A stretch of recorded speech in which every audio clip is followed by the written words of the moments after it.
ของพวกเราทุกคนขอกราบนมัสการพระครูปริยัติยานุสาสตร์ที่ปรึกษาเจ้าคณะอำเภอเมืองเชียงใหม่เจ้ากราบนมัสการพระครูสมโมวิศวัตวรกิจโตผู้อำนวยการสถานีคลื่น104.50 เมกะเฮิรตซ์เจ้าวาดวัดสาหินเจ้ากราบนมัสการพระครูบดิกาสมัครญาณสีโลรองเจ้าวาดวัดสาหินเจ้าเจริญพรโยมนาพิสมัยกราบนมัสการพระอาจารย์อรปัญโยนันท์เจ้าสวัสดีโยมพี่แล้วก็นมัสการเนนดีโดเจ้าเจริญพรโยมพิสมัยโอ้วันนี้ดีโดมาเฮ้ยแล้วก็สวัสดีคนที่พูดไปเมื่อกี้พี่ผมเองครับคนที่พูดไปเมื่อกี้ผมสามเณรดีโดครับสามเณรดีโดเนาะตอนเมื่อกี้เป็นปีโป้ครับพี่เนนปีโป้ครับมาทั้งสองวันนี้มาทั้งสองลูกเหรอเจริญพรครับเจริญพรค่ะดีโดปีโป้มาด้วยกันแล้ววันนี้ตัวเมฆตัวในเต้าแล้วก็เสื้อที่อยู่ตั้งบ้านทุกคนทุกท่านที่กำลังฟังรายการธรรมะเคยเครียดอยู่ในขณะนี้นะเจ้าวันนี้ทีมงานธรรมะเคยเครื่องเขามาพบปะกับคุณผู้ฟังเหมือนเช่นเคยทุกวันเสาร์แล้วก็วันอาทิตย์แล้วก็สวัสดีพี่นันเจสีโดยนอกก็เดี๋ยวจะสวยมาประกำเนื้อเจ้าวันนี้การขอเพลงขอเป็นสไตล์ของลูกกรุงนะเจ้าเพราะว่าพี่นันเจสีเป็นขอลูกกรุงมาจะเป็นเพลงอย่างก็ได้เจ้าก็เป็นลูกกรุงเนาะสัก4-5 เพลงแล้วเราจะเข้าสู่คำถามเราจะไปให้พี่นันเจสีเข้ามาถามปัญหาเราเพื่อบ่ให้เสียเวลามีทีมงานเยอะมากมีวอนการสมัครเลยเจ้า10 นิ้วอัญชลีวันทาอธิวาทขอนอบน้อมก้มกราบแด่องค์สมเด็จพระสัมมาสัมพุทธเจ้าพระพุทธพระธรรมพระสงฆ์ตลอดถึงพระมหาเถรานุเถระผู้มีคุณูปการอย่างสูง10 นิ้วขอกราบถวายความเคารพหลวงพ่อพระครูสมุวิศวัตหลวงพ่อเจ้าวาดวัดไฟหินหลวงพ่อผู้อำนวยการสถานีวิทยุพุทธศาสนาและวัฒนธรรมนมัสการอาจารย์สมเด็จเอาลักษ์ครับผมครับผมกราบนมัสการครับครับผมเจริญพรโยมทิศมัยนมัสการเจ้าเจริญพรลุงหน่วยครับผมครับแล้วก็สวัสดีสำเนียงปีโป้ดีโยแล้วก็ท่านผู้ฟังทางบ้านทุกท่านขอเจริญพรขอกราบนอบน้อมยังปุณพระติทารัยรัตนผ่านเพลพระเกี่ยวเจ้าต่างๆประการไม่มีพระพุทธพระธรรมพระสงฆ์อันเป็นสารณะที่เปิ่งของหมู่เฮาต่างหลายขอกราบไหว้สาบุญญาปรมีธรรมท่านอาจารย์ท่านพระครูสมุวิศวัตวรกิจโยผู้อำนวยการสถานีวิทยุคลื่นพระพุทธศาสนาการศึกษาและวัฒนธรรม104.50ท่านเจ้าอาวาสวัดไผ่หินพร้อมไปด้วยพระสงฆ์องค์เนนทุกรูปทุกองค์ด้วยความเคารพอย่างสูงสุดยิ่งครับผมขอกราบนมัสการท่านอาจารย์ท่านพระครูบดิกาสมัครญาณสีโลด้วยความเคารพครับผมครับผมธรรมะสวัสดีลูกเนนดีโดครับผมเอามาเลยเนนแล้วก็สวัสดีโยมพี่พิสมัยผู้ดำเนินรายการ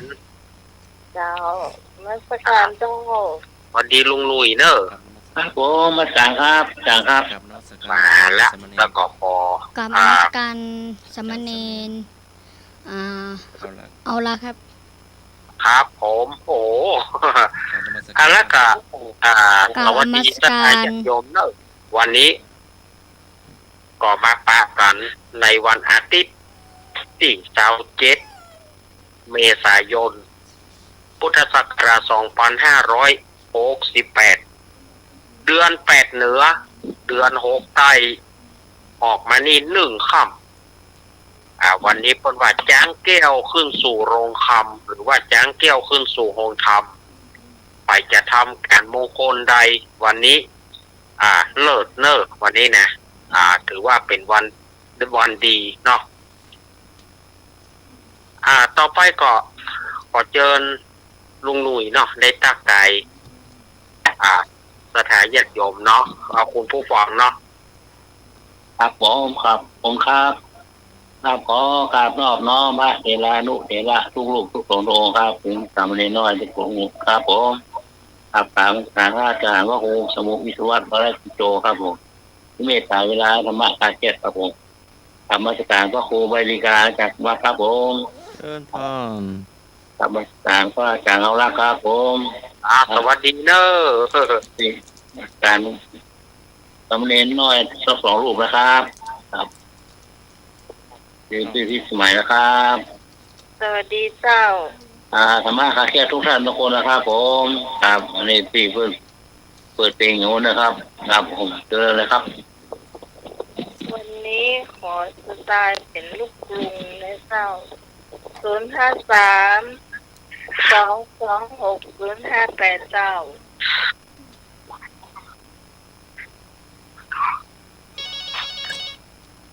โอ้มาแล้วเนอะ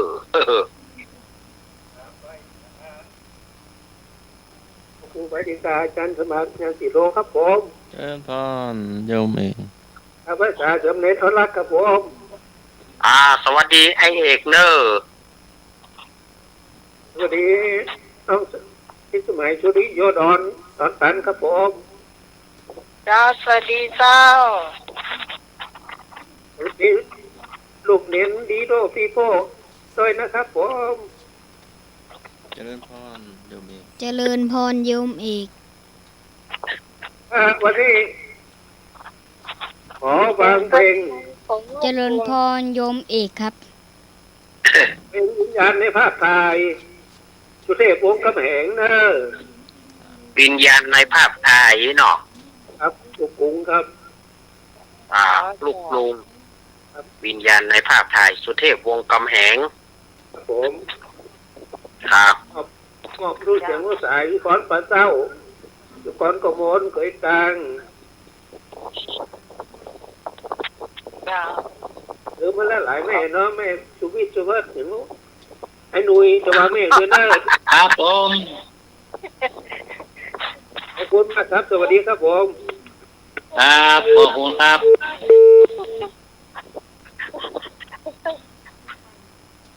ตลกแต่ไอ้เอก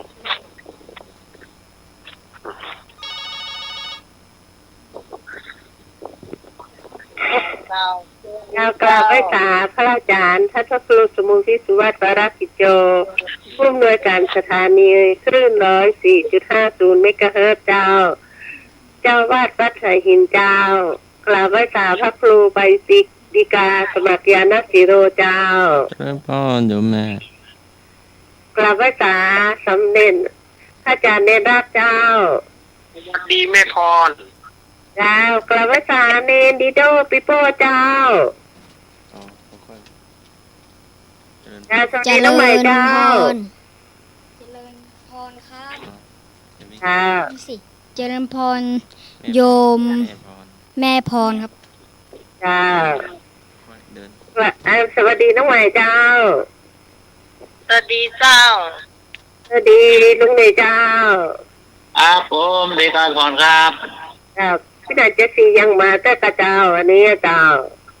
ยังกี่เดียวมาเจ้า เจ้าสวัสดีธรรมะใครเครียดทุกท่าน วันนี้พี่พรขอเพลง อันของตูดารินีกับปันเสมา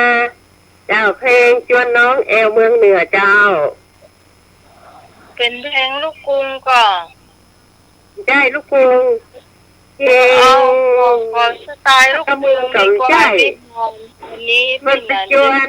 ไอ้คนใต้ไปเอวเหนือน่ะ เป็นภาษานี่เขาเป็น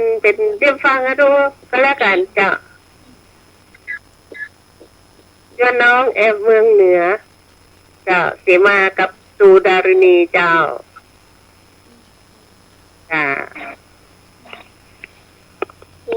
นี่ตั้งใจ เดี๋ยวเนอะโยมปี้พอดี เนาะ เดี๋ยวถ้าหลัง4 ทุ่มถ้าว่าฟ้าหยุดห้องเดี๋ยวจะโทรเข้าไปครับตอนนี้ฟ้าห้องครับ วันนี้ฝนตกนะวันนี้ฝนตกประสานตกหนักเลยประสานฝนตกเยอะแต่เรียนนี้ก็ยังแคลนไว้แล้วครับ แต่โทรได้อยู่วันนี้ขอกราบนมัสการพระพุทธเจ้าทุกลูกทุกองค์นะครับสวัสดีทีมงานธรรมะคลายเครียดทุกท่านโดยแล้วก็สวัสดีไปยังคุณผู้ฟังบางบ้านแล้วก็สวัสดีไปยังแม่ศิลปินวันทานนะครับวันนี้เอาเพลงทุ่งรวงทองครับผม ตุ้งรวงทองไปห้องเจ้า ครับผมเองนี่มอบไปทุกเสียงลูกสาวแล้วก็มอบทีมงานธรรมะไข่เกียรติไปยังแม่ศิลปินแม่ทาโดยผมครับสวัสดีครับผม 2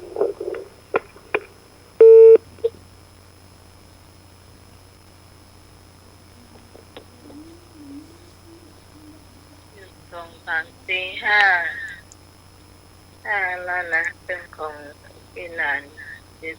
14ออกไป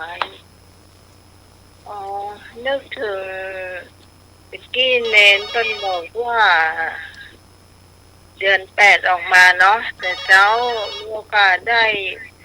คู่กับอาจารย์นิพนธ์เนี่ยเจ้าวันที่11กับวันวิสาขบูชาเนาะมันจะส่งน้ำพระธาตุดอยสุเทพก็ขอเชิญชวนผู้คนที่อยู่ใกล้เนี่ยเจ้าไปทำบุญส่งน้ำพระธาตุด้วยกันเนี่ยเจ้าก็ถ้าอาจารย์นิพนธ์ได้ยินสักหรือเสมอก็โทรมาก็ได้นะเจ้า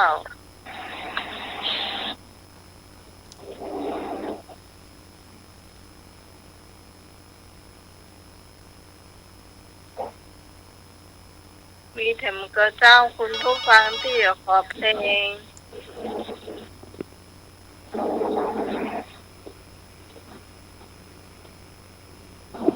ฮัลโหล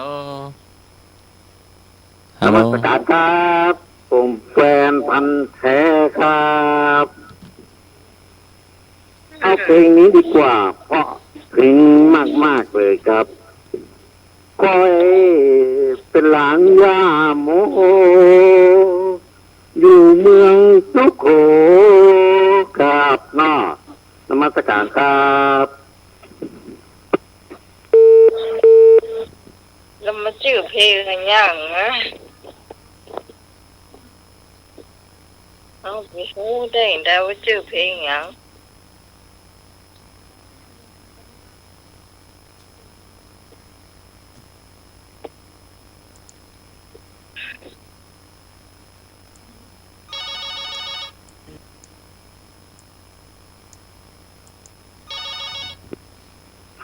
ฮัลโหล เจ้า น้องหมายที่ทนกอดฟังเพลงบ้านเราเนอะบ้านเราของสุเทพวงศ์คำแหง บ้านเรา ของสุเทพอ่ะ ใจกะถึงจะอยู่ที่ไหนไม่สุขใจเหมือนบ้านเรากะเน่นหุ่น ของเฟงพันแท้เฟงไม่ใช่เฟงลูกทุกกรุงนะนี่สาวย่าโมไม่ต้องเปิดเพลงอันนี้นะไม่ต้องเปิด กะ ต้องขอเพลงลูกกรุงนะแฟนพันแท้ขอไปกี้หลานสาวย่าโมมันเป็นเพลงลูกกรุง ทุ่งบ่าวเสือเนอเพราะว่าวันนี้คงเป่าก่อนนังเพราะว่ามันถ้าไปรวมของพี่หนานเจสีแล้วมันจะกดจะนับ เอาเพลงลูกกุ้งเนี่ยที่ยังคือก่อนเจ็ดเอาบันขอที่